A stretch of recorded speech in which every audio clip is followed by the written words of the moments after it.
ఏమిటి ఏమిటి నాకు నువ్వు అక్కడ చేసిన పని? కోపడకండి, అంత శబ్దం వస్తుందని అనుకోలేదు. నిన్ను ఇక జన్మలో బయటికి తీసుకెడితే నా చెవిలో ఏలే చంపేవే. అంత మాట అనకండి. ఈల వేయటం నాకు మాత్రం ఇష్టమన్నా?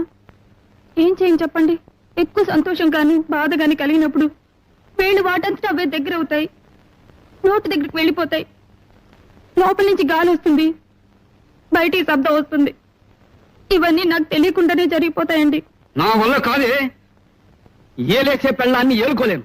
ఇవాళ రేపో వకీల్ గారిని కలిసి నీకు విడాకులు ఇచ్చేస్తాను. అంటే ఏంటండి? కోర్టు వారు నీకు నాకు ఇక ఏ సంబంధం లేదని కాగితం ఇస్తారు. అది